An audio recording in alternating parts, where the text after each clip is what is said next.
আসসালামু আলাইকুম। 2026 সালে যারা এসএসসি পরীক্ষা দিয়েছিল, যারা রেজাল্ট নিয়ে চিন্তায় ছিল, তাদের জন্য নতুন সুখবর সরাসরি শিক্ষামন্ত্রীর পক্ষ থেকে এসেছে।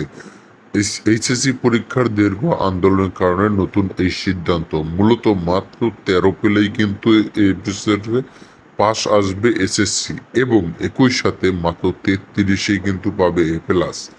বিষয়টি কিন্তু অবিশ্বাস্য মনে হলেও এটাই সত্যি, কারণ এবারে দীর্ঘ আন্দোলন ও সমালোচনার কারণেই কিন্তু এমন সিদ্ধান্ত, যার কারণে কিন্তু সবাই কিন্তু পাশ করবে। একই সাথে প্রশ্নটি অনেকটা হার্ড হয়েছে, মানে যেগুলো কিন্তু অনেকটাই বেশি বইয়ের বাইরে থেকে এসেছে, যে কারণে এমন সিদ্ধান্ত নেওয়া হয়েছে বলে জানা গেছে।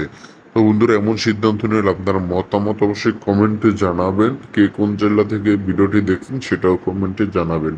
তো এমন সিদ্ধান্ত আপনারা চান কিনা, কিংবা নতুন কোনো সিদ্ধান্ত চান না কিনা, সেটা কিন্তু অবশ্যই কমেন্ট করে জানাবেন। মূলত এরকম কোনো সিদ্ধান্ত এখনো নেওয়া হয়নি। অনেক চ্যানেল থেকে এরকম নিউজ করা হচ্ছে, আসলে এগুলো কিন্তু সত্যি নয়। তবে আপনাদের মতামত অবশ্যই কমেন্টে জানাবেন যে আপনারা কততে পাস চান, কিংবা আগের মতোই পাস চান কিনা।